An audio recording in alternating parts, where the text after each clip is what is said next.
Capítulo 481. El barón Gaisan, asistente del comisario municipal de Caen, apretaba firmemente el periódico. A pesar del frío de mediados de abril, finas gotas de sudor se formaban en sus sienes. El titular de la portada del periódico decía con audacia: la Oficina de Investigación Oficial toma medidas y descubre corrupción entre más de 40 altos funcionarios. Vio en ese artículo que altos funcionarios, entre ellos el gobernador de Poitou y el comisario municipal de Poitiers, habían sido arrestados. La segunda y tercera página del periódico estaban repletas de detalles sobre su corrupción. Como todos estos más de 40 individuos eran altos funcionarios, siendo el puesto más bajo el de asistente judicial en el ayuntamiento, equivalente a un teniente de alcalde, y ninguno de los funcionarios de menor rango se atrevería a presentar protesta alguna al Palacio de Versalles, la conmoción fue tremenda y la nación entera seguía el asunto de cerca. Pero lo que ponía tan nervioso a Gaisan no eran las posiciones de estas personas, sino más bien sus puntos en común. A través de sus propios círculos burocráticos, ya había descubierto que esos más de 40 individuos habían expresado su oposición a la abolición del sistema de recaudadores de impuestos en el Palacio de Versalles. No podría ser una coincidencia. Así pues, estaba claro. La exposición de la corrupción de estas personas era el castigo de la familia real. Parecía que la determinación de la familia real por reformar el sistema tributario era inquebrantable, y ni siquiera los gobernadores se dedicaban a lidiar con ellos. El barón Gaisan pensó en la protesta que había enviado al Palacio de Versalles hacía medio mes y de inmediato sintió frío en todo el cuerpo. Había aceptado un soborno de 8.000 francos del recaudador de impuestos Eurídice, prometiendo hacer sugerencias al gobierno en su nombre, oponiéndose a la cancelación del sistema de recaudadores de impuestos. Había creído que era una simple protesta, algo que ya había hecho muchas veces. Sobre todo en vida del duque de Orleans, se había opuesto sin ningún problema de diversas cosas, como las reformas fiscales y el arresto de Necker. Pero no esperaba este resultado. Más de 40 funcionarios arrestados, Gaisan arrojó violentamente el periódico al suelo, se levantó bruscamente y ordenó a su sirviente que saliera de la casa. Sus manos tampoco estaban limpias. De hecho, ningún funcionario las tenía limpias. Una vez que la Oficina de Investigación Oficial llamara a su puerta, era muy probable que no solo perdiera su puesto, sino que incluso terminara en prisión. Por lo tanto, debía idear un método para abordar esta situación de inmediato. La única solución que se le ocurría era unirse con otros funcionarios opuestos a la reforma fiscal y agravar la situación. Mientras hubiera suficientes partes involucradas y voces lo suficientemente fuertes, incluso si la familia real estuviera disgustada, no podrían castigar a tantos funcionarios a la vez. Maldita sea Eurídice.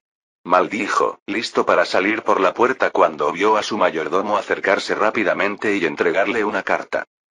Mi señor, esto acaba de llegar de París. Parece que hubo un problema con el sistema postal. Gaisan se sorprendió. ¿No era esta su propia protesta contra la reforma fiscal?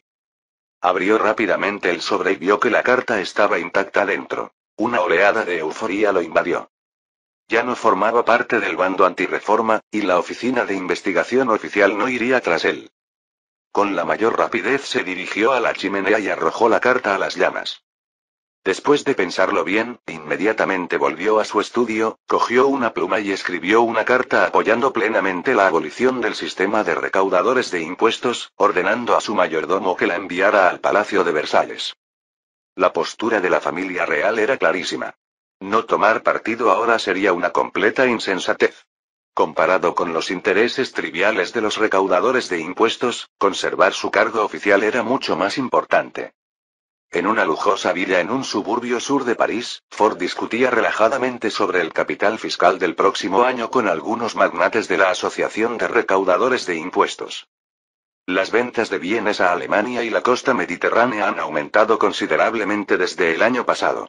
Calculo que la recaudación fiscal total de este año podría aumentar en unos 80 millones de francos, dijo Zanquevich acariciando su copa de vino. Seguro que el gobierno nos pedirá que aumentemos el capital fiscal. Propongo que el año que viene lo aumentemos en 50 millones de francos.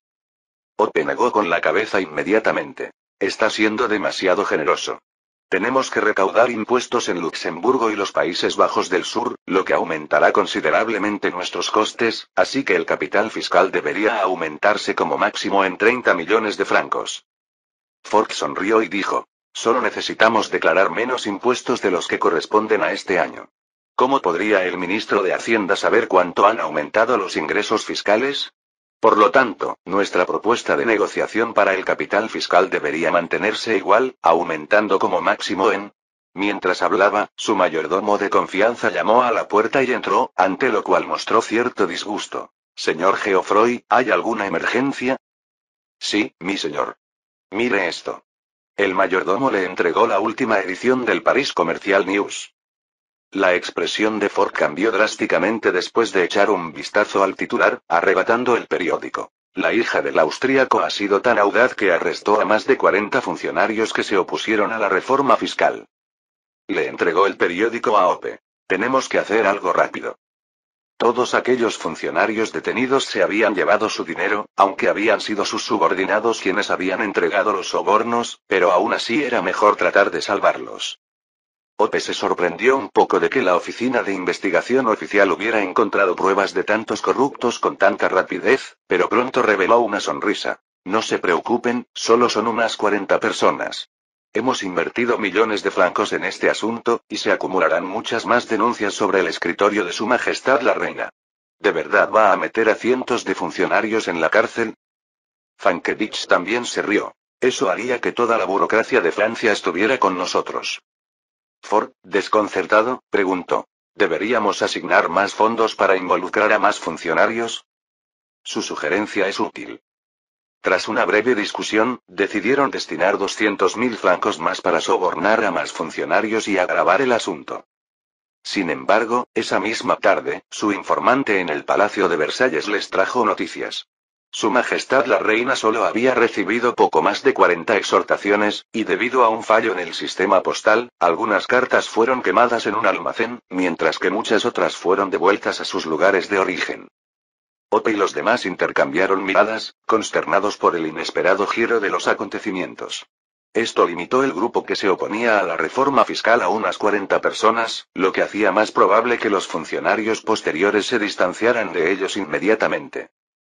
Efectivamente, pronto algunos de los funcionarios que previamente habían tomado su dinero lo devolvieron, y los agentes que enviaron para sobornar a los funcionarios fueron invariablemente rechazados sin excepción, algunos incluso fueron expulsados por los propios funcionarios. Unos días después, llegaron más noticias del Palacio de Versalles. Funcionarios de todo el mundo empezaron a expresar su apoyo a la reforma fiscal, especialmente aquellos que anteriormente habían cobrado su dinero, con un afán casi desmedido. Y en el periódico de ese día, titulares como "La reforma fiscal gana amplio apoyo, los abusos fiscales deben corregirse" eran prominentes, con citas directas de los funcionarios que expresaron su apoyo a la reforma. Pronto, más funcionarios comenzaron a seguir la tendencia. Apoyar la reforma fiscal se había convertido en lo políticamente correcto entre los burócratas franceses. Pero si las cosas siguen así, incluso si Mala pudiera encargarse del primer grupo de funcionarios que se oponen a la reforma. Capítulo 482. 2 días después. 9 magnates que controlaban la Asociación de Agricultores Generales de Francia se reunieron en la villa de Thiers. Debido a la urgencia del asunto, solo unos pocos de los alrededores de París pudieron asistir. Sin embargo, poseían más del 40% de los fondos de la asociación, suficientes para tomar decisiones sobre asuntos importantes. En la mesa de conferencias, Fankedich hojeó un periódico y vio titulares como "El profesor Niset afirma que el sistema de los evasores de impuestos aumenta la carga fiscal de la gente común, escandaloso, no dejarán que bajen sus impuestos y se debe a un fracaso del sistema tributario o a la oscuridad de la naturaleza humana". Inmediatamente, molesto, dio un puñetazo contra la mesa. Estos artículos, que exponen los problemas de larga data del sistema de los recaudadores de impuestos y analizan cómo la reforma tributaria podría reducir la carga fiscal, fueron encargados por Joseph. Dado que la reforma tributaria beneficiaba al país y al público, pero no a los recaudadores de impuestos, naturalmente quiso utilizar la opinión pública para promoverla adecuadamente. Ford hizo un gesto para que todos guardaran silencio y dijo con rostro severo: La maldita sede de correos acaba de incendiarse, lo que hace que la situación sea un tanto desfavorable para nosotros. Todos guardaron silencio. Anteriormente habían gastado millones de francos intentando presionar a la familia real a través de funcionarios, pero ahora toda la clase burocrática se había convertido en los mayores partidarios de la reforma fiscal. Tal vez no con sinceridad, pero la dirección de la opinión pública ya estaba fijada. Ope se aclaró la garganta y dijo: primero, todos aquellos cuyos subordinados hayan tenido contacto con los funcionarios arrestados deben abandonar el país de inmediato. Esos funcionarios podrían traicionarlos en cualquier momento. Varios asintieron. No os preocupéis, no les pillarán. Ya les hice irse. Un prestamista dijo nervioso: creo que la familia real está muy decidida a abolir la recaudación de impuestos, y si el gobierno logra reunir los fondos suficientes, ¿es posible que no renueven el acuerdo el año que viene? La Esperanza levantó la mano para interrumpirlo: dada la situación financiera del gobierno francés, es improbable que consigan 200 millones de francos. Por supuesto, no debemos ser descuidados. Miró hacia Ford: deberíamos darle al gobierno algunas ilusiones para adormecerlos y hacer que se relajen en la recaudación de fondos. ¿Qué quieres decir? Por un lado, que el vizconde Lebrón reduzca las condiciones de la negociación fiscal, como aumentar la suma total de impuestos en 70 millones de francos a partir de este año y renunciar a impuestos como los de transporte y tránsito, que son muy importantes para el gobierno. En esencia, queremos que la familia real piense que ni siquiera la abolición de la recaudación de impuestos sería mejor que condiciones como estas. El vizconde Bertrand representa a la Asociación de Recaudadores de Impuestos en las negociaciones. Aunque apenas estamos en abril, las negociaciones para el importe de los impuestos del próximo año ya han comenzado y suelen prolongarse hasta finales de año. Ope continuó: si fuera necesario, incluso podríamos conseguir que el vizconde Bertrand y Brian firmen un acuerdo preliminar. Para finales de año, la asociación encontrará una excusa para revocar su representación y renegociar con otra entidad. Al escuchar esto, los ojos de todos se iluminaron y asintieron y elogiaron la idea. Aunque el líder de la Asociación de Recaudadores de Impuestos era el vizconde Ford, las decisiones importantes se tomaban en su mayoría bajo la astuta dirección de Ope. Señor Charles, dijo Ope, mirando al anciano que tenía delante e indicando a las 3 personas a su lado, por otra parte, usted y el barón Morrel se pondrán en contacto en secreto con Brian, indicándole que pueden eludir la asociación y ofrecer en privado al gobierno francés un préstamo de 150 millones de francos. Por supuesto, hay que mostrarse muy preocupado por los intereses y las condiciones añadidas, alargando las negociaciones hasta final de año. Si pasamos de octubre, la iniciativa volverá a nuestras manos. Para entonces, será demasiado tarde para que el gobierno francés recaude fondos. Para los gastos financieros del próximo año, tendrán que aceptar que sigamos recaudando impuestos. Los ojos de Charles brillaron con diversión y rápidamente hizo una reverencia. Por favor, déjame ese asunto a mí. En la oficina del segundo piso del Palacio de las Tullerías. Brian habló alegremente. Su Alteza, la Asociación de Recaudadores de Impuestos claramente ha sentido la presión oficial y parece muy humilde en las negociaciones fiscales. El asistente del vizconde Bertrand me dijo que el resultado final de la recaudación fiscal podría alcanzar los 540 millones de francos, e incluso podrían devolver al gobierno algunos impuestos industriales y comerciales. Joseph también sonrió.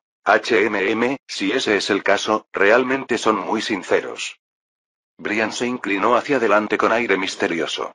Su Alteza, ayer por la tarde vinieron a verme Charles y el barón Morrel, insinuando que si el gobierno cancela el sistema de recaudación de impuestos, podrían conceder préstamos sustanciales. Quieren un 18% de interés, pero creo que podría haber margen de negociación. Muy bien, esto nos da más confianza en la reforma fiscal, se mostró muy satisfecho Joseph. Por favor, sigan negociando con ellos y traten de conseguir las mejores condiciones. Sí, Su Alteza, definitivamente le traeré buenas noticias. Después de que Brian se fue, Joseph inmediatamente le hizo una señal a Eman. Por favor, prepara el carruaje, nos dirigimos a la Academia de Policía de París. No albergaba ninguna esperanza en las supuestas negociaciones de Brian. Sabía bien que su misión era perturbar el sustento de los recaudadores de impuestos, y esa gente difícilmente cedería, especialmente con capital judío involucrado, conscientes de sus acciones históricas y del devastador impacto en las economías de los países donde operan. Jamás renunciarían al más mínimo beneficio. Por lo tanto, la postura que adoptaron ahora los recaudadores de impuestos probablemente tenía un único propósito, es decir, ganar tiempo. Una razón fue prolongar la fuerte tendencia política actual que pide la cancelación de la recaudación de impuestos, y otra fue probablemente reducir el tiempo de preparación del gobierno y debilitar su determinación. Joseph subió al carruaje con una sonrisa en los labios. ¿Ganar tiempo? Genial, él también quería ganar tiempo. Si pudiera mantener a los recaudadores de impuestos concentrados en las negociaciones con Brian y evitar que causaran problemas como más de 40 altos funcionarios oponiéndose a la reforma fiscal, podría ahorrarse dolores de cabeza y dedicar más energía a preparar la reforma fiscal. Este era un mundo donde solo Brian saldría lastimado. Ambos bandos solo estaban adoptando una postura, y solo Brian creía estar involucrado en un asunto nacional importante, agotando su mente y su cuerpo. Poco después, el carruaje de Joseph se detuvo en el espacio abierto frente a la Academia de Policía de París. Como no había habido notificación previa, funcionarios como Friend no salieron a recibirlo. Joseph no se dirigió al campus principal, sino que se dirigió directamente a la recién fundada Facultad de Economía, al sur de la Academia de Policía. Justo cuando vio a los recaudadores de impuestos entrenándose en el patio de recreo, el decano Clement salió apresuradamente con algunos funcionarios de la academia. Nos sentimos honrados por su presencia en la Escuela de Economía, Su Alteza Real el Príncipe Heredero. Clement hizo una reverencia al saludarlo, luego hizo un gesto a los funcionarios a su lado. Que los estudiantes se reúnan para darle la bienvenida a Su Alteza. Oh, no interrumpas sus clases, intervino rápidamente Joseph. Solo vine a ver cómo está funcionando la academia. Capítulo 483. Clement señaló un edificio de 2 pisos no muy lejos. Su Alteza, el barón Friend ha convertido un almacén original en un edificio de aulas, y el terreno cercano, que había sido nivelado previamente, se puede utilizar directamente como patio de juegos. Condujo a Joseph hacia los estudiantes en formación. En cuanto al profesorado, el director general de Asuntos Académicos ha invitado a algunos profesores de Economía y Matemáticas de la Universidad de París y ha asignado profesores de la Academia de Policía. Actualmente, el instituto cuenta con 34 profesores. Se frotó las manos mientras hablaba. Esto es realmente muy poco para 620 estudiantes, pero escalonando los horarios de las clases, apenas podemos lograrlo. ¿620 estudiantes? Joseph se sorprendió un poco. La Facultad de Economía solo llevaba preparándose poco más de un mes, y Friend había logrado reunir a tantos estudiantes. Sí, Su Alteza. El director general ha trasladado aquí a más de 300 estudiantes de la Academia de Policía que habían estudiado matemáticas. Ah, y el señor Robespierre, el abogado, también trajo a más de 30 personas. Joseph asintió. Robespierre tenía cierta reputación en el ámbito jurídico, y probablemente atraía a algunos devotos jacobinos. Eso era bastante bueno. Los jacobinos eran enérgicos, y ahora se necesitaba gente así para implementar reformas fiscales. En el patio de recreo, los estudiantes con uniformes negros participaban en un entrenamiento de combate, blandiendo palos cortos que producían un sonido silbante. Pronto, algunos instructores se alinearon para resumir la situación del entrenamiento y luego anunciaron un descanso de 15 minutos, seguido de práctica de tiro. Sí, según los requisitos de Joseph, estos recaudadores de impuestos pasaban más de la mitad de su tiempo aprendiendo detección, formación, combate, tiro y cosas por el estilo.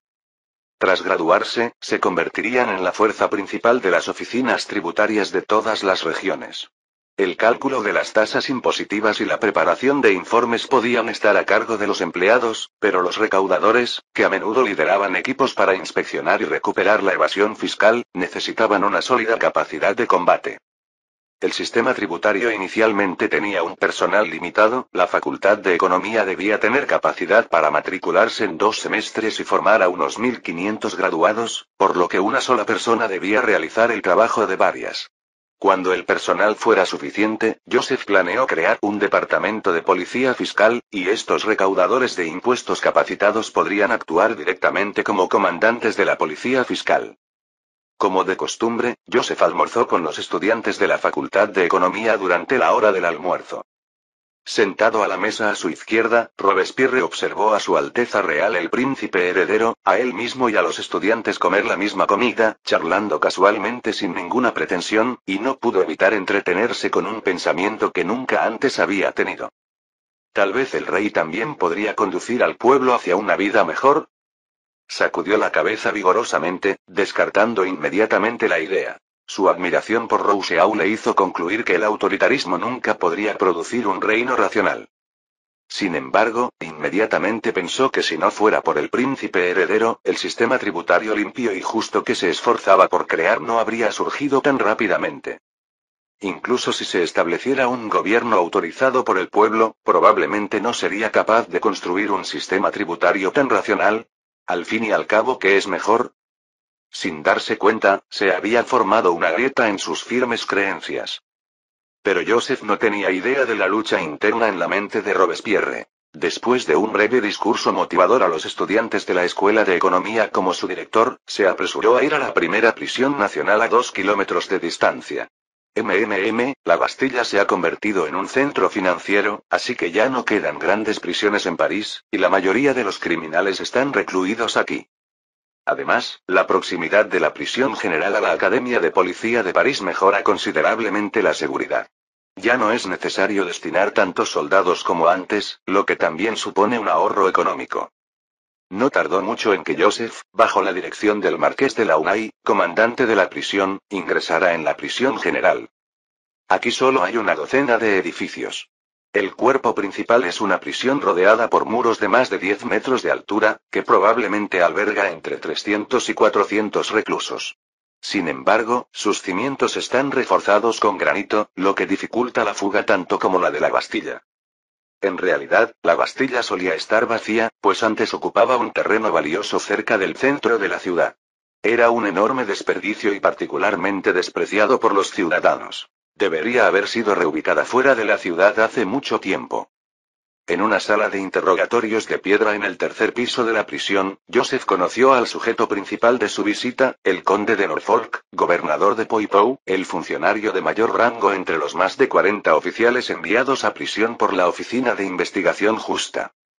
Desaliñado y demacrado, el conde de Norfolk, al ver llegar a Su Alteza Real el príncipe heredero, prorrumpió en un enérgico saludo, primero colmándolo de bendiciones y saludos, y luego comenzó a lamentarse por sus errores y a disculparse por traicionar la confianza de su majestad el rey, pero, suplicó su clemencia.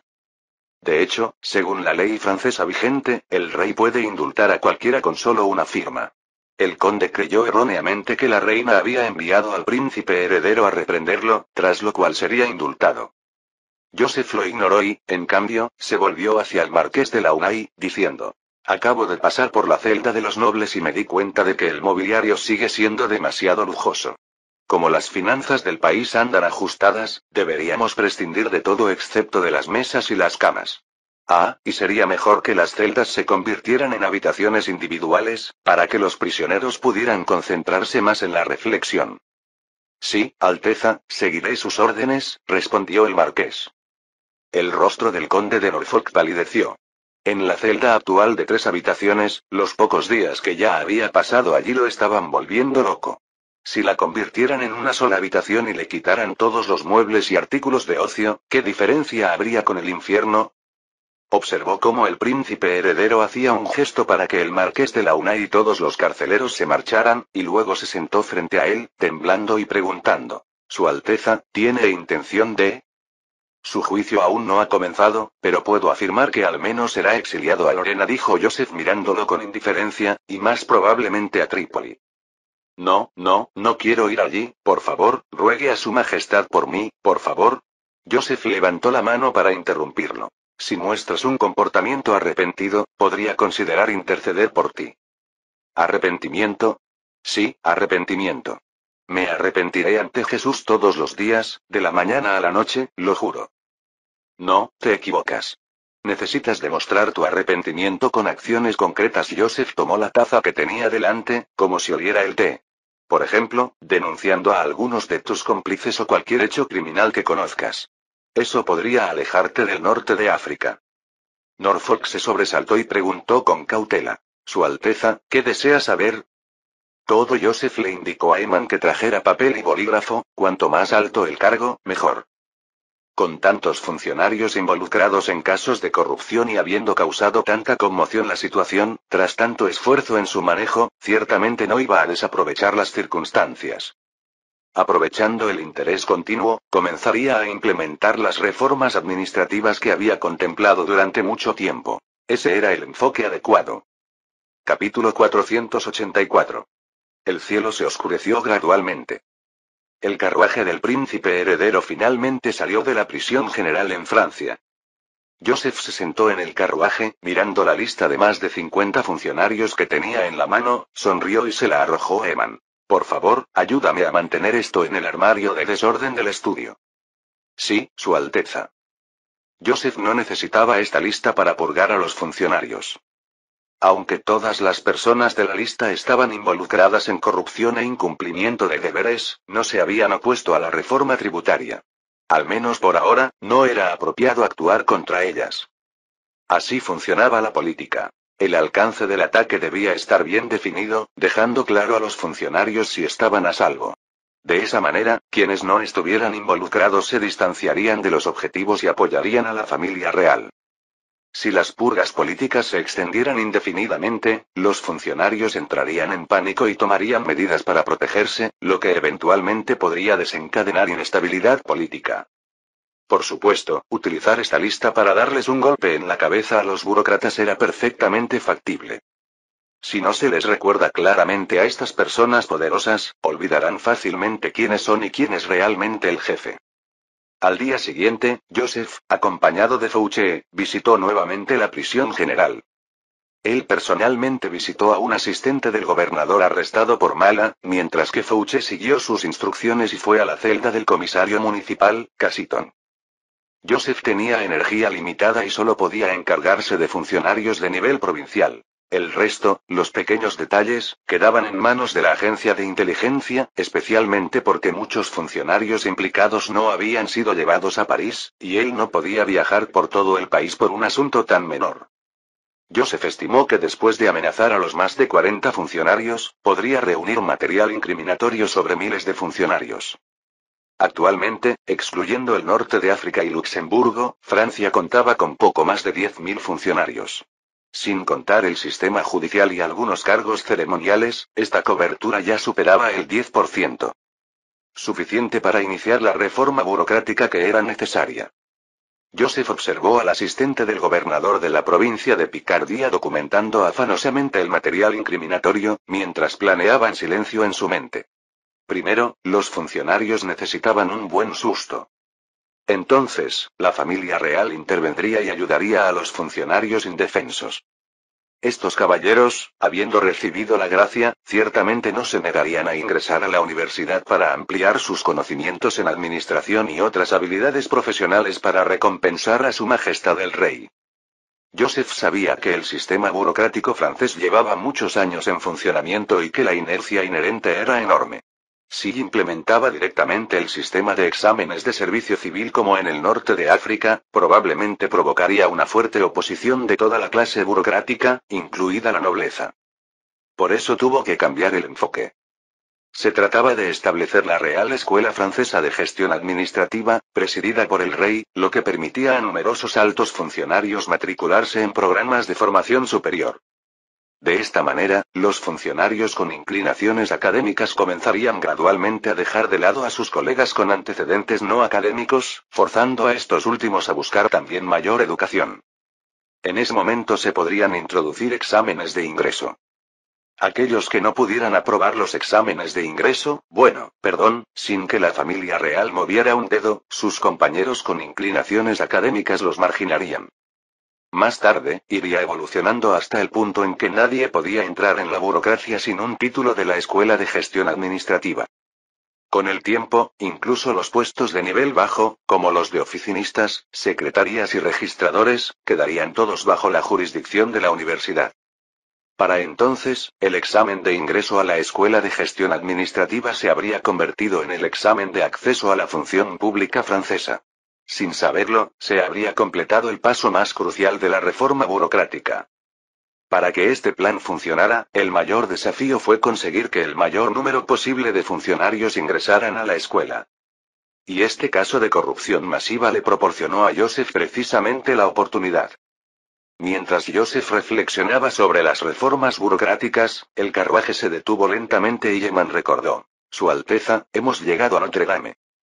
Joseph asintió y miró por la ventana, viendo al arzobispo Beaumont de París ya esperando respetuosamente con un gran grupo de sacerdotes en la entrada principal de la iglesia. Inmediatamente sonrió, bajó del carruaje e intercambió saludos con Beaumont, luego fue directo al grano. Respetado arzobispo, necesito su ayuda para construir una universidad.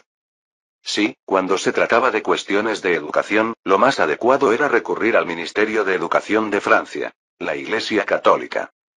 La Iglesia no solo tenía una rica experiencia en la gestión de escuelas, con la capacidad de movilizar recursos didácticos en cualquier momento, sino que también estaba muy comprometida con la defensa de la autoridad real.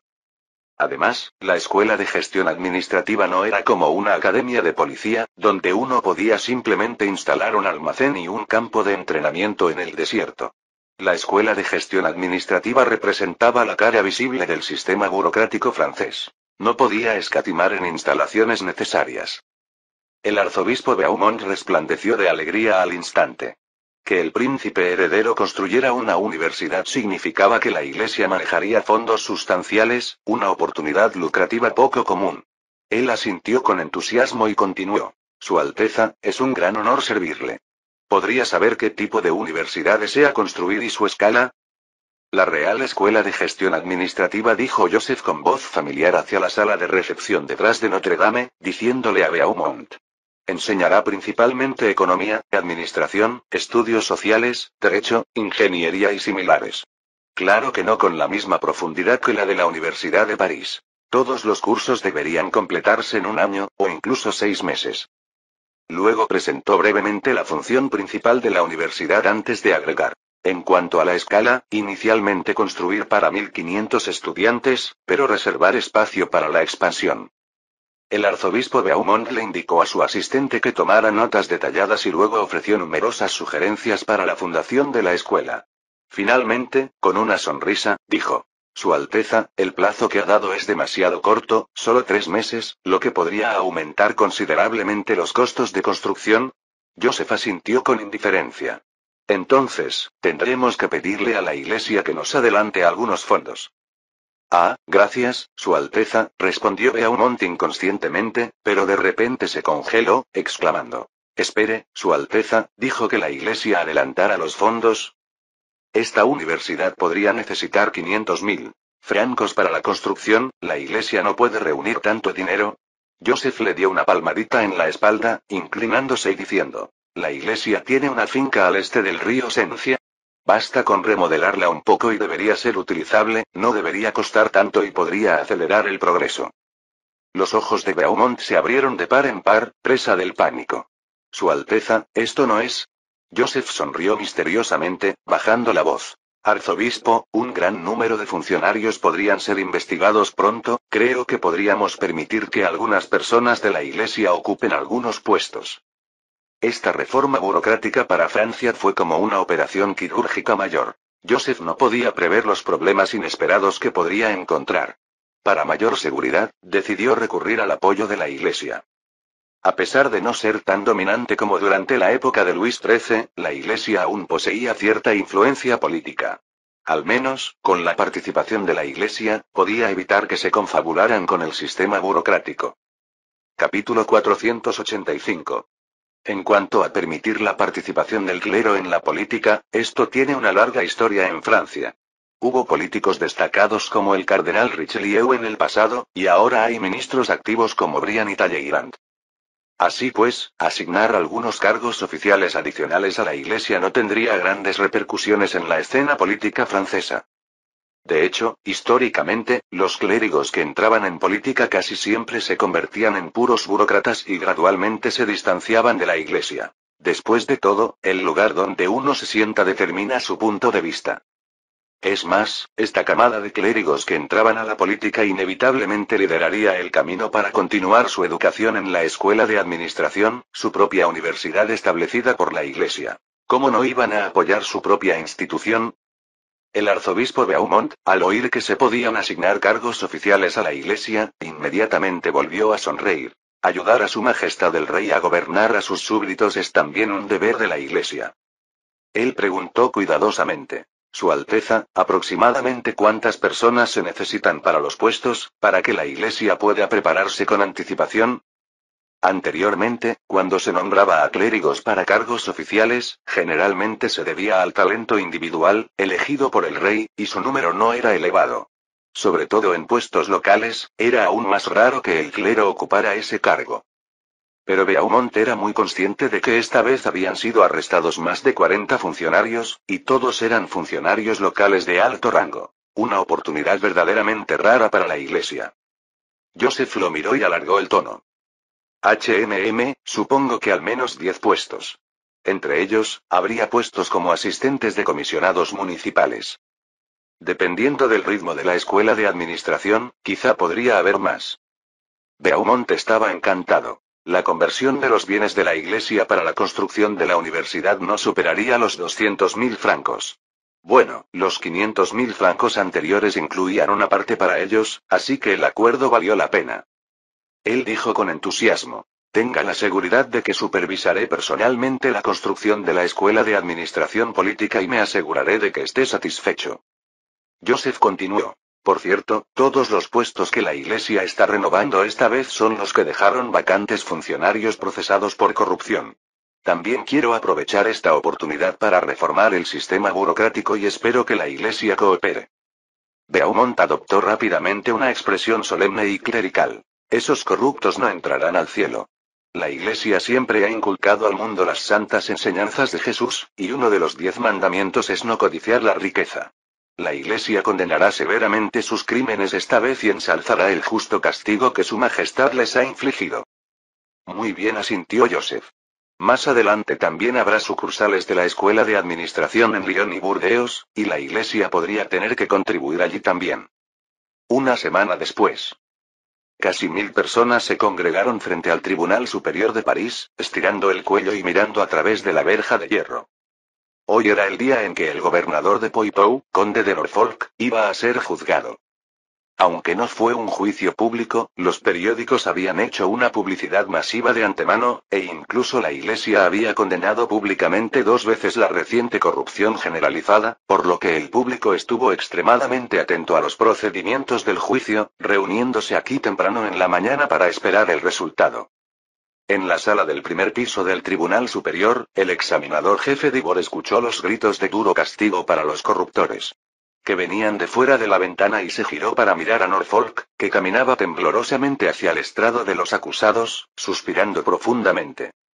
Era evidente que la familia real pretendía dar ejemplo con él, pero imponer una sentencia severa a un gobernador inevitablemente generaría descontento entre la clase burocrática. Al fin y al cabo, la caída de uno es la advertencia de otro.